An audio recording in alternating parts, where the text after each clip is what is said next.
So I just want to start this video by saying it's really essential that you don't panic if you find yourself in a bad spot when it comes to multiclassing. The key difference between Baldur's Gate 3 and Dungeons & Dragons is the ability to completely respec your character.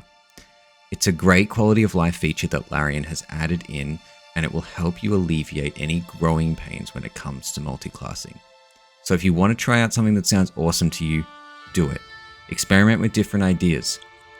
However, I will say with bias attached that if you care about the logical continuity of your character's narrative and personality, it might be a good idea to stick to the same core concepts with a build and maybe start a new character completely if you're going to change alignments, character priorities, or significantly changing class combinations. Hence this list. Some things to look out for when building a character in Baldur's Gate 3. So, ability scores. Larian has done away with the ability score requirements in order to multiclass in Baldur's Gate 3. Traditionally, these required players to possess an ability score of 13 in the primary scores for the classes that they currently have and for any they plan to multiclass into. By removing it allows for more customizable characters, which is fantastic in a lot of ways. However, it may lead to a nerfed character if you don't plan ahead with these scores correctly. For example, in order to effectively cast spells, primarily targeting enemies, a wizard needs to have a solid intelligence stat in order to increase their likelihood to hit with their spells. This is referred to as an ability score modifier, which is added to a d20 along with their proficiency bonus and used to determine if the spell hits or not.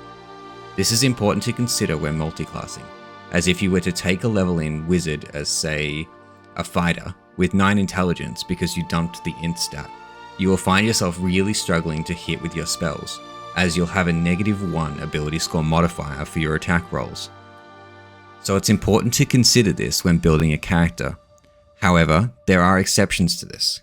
Some spells or abilities don't require you to make ability score checks. Those that buff or heal yourself or party members are great examples.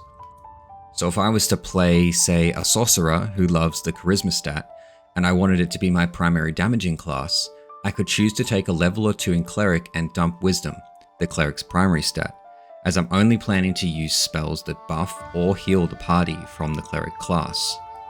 Now, while we're talking about ability scores and modifiers, it's important to note that Larian specifically commented on itemization as well, affecting this and their desire to make items which really complemented certain subclass combinations.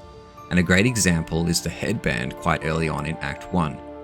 It sets a character's intelligence to 17. While I can't recommend on your first playthrough at least, playing around an item, these items have the potential to open up different possibilities for multiclassing. Take our earlier situation with the fighter wizard. You dumped the intelligence stat and took strength as a fighter, and now you want to take some levels in wizard. While this headband allows you to have both the strength and intelligence scores you need to perform both of those roles. Admittedly, this would still struggle in terms of spell slots and spell levels, but you would be able to hit your targets, and it opens up a lot of possibilities, especially as we start to see more of the items available in Act 2 and beyond. And just as a final note on ability scores, we don't know exactly how Larian plans to implement this feature. However, in D&D as it stands, you gain the option to choose an ability score increase or a feat every 4 levels in a class. Note the distinction because it's important. Not every 4 character levels, it's every 4 class levels. So I would get this option if I was to take 4 levels straight in, say, a bard. However, if I took 2 levels in bard, 2 levels in ranger, then I wouldn't get this improvement until I spent 2 more levels in either bard or ranger to reach level 4 in one of those classes. As our max level in Baldur's Gate 3 is 12, this means we should get a maximum of 3 ability score improvements or feats throughout our time playing a character. So it's the optimal thing to do to plan your classes in 4 level increments. So 4 levels in 3 classes, 8 in one, 4 in another, etc. However, there are several caveats to this. There may be a class feature that is more desirable than a feat or ability score improvement, and therefore you may choose to take 5 or 6 levels in a class. Some examples of this are extra attack for martial classes, or stunning strike for monks, or Spirit Guardians for clerics, the list goes on. There's heaps of them. And the reverse is also true. You may want to take what's referred to as a dip into a class, only taking 1 to 3 levels to access its really important class or subclass features. Many D&D classes are front-loaded, gaining a lot of their skills very early on and tapering off later, so it could be quite advantageous to take a second class and just focus on the early levels without committing too much to that class. Clerics, for example, get access to their domains at level 1. Paladins get Smite on level 2. Warlocks gain access to the Eldritch Blast cantrip on level 1, Eldritch Invocation on level 2, and Pack Boons on level 3, which can be a fantastic trade-off and worth sacrificing those extra feats or ability scores.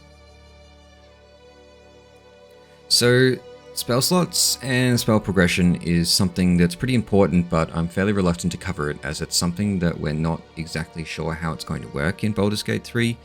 There was an interview with one of the lead designers earlier in the month at the time of recording, which has caused a bit of confusion as to how exactly it's going to work.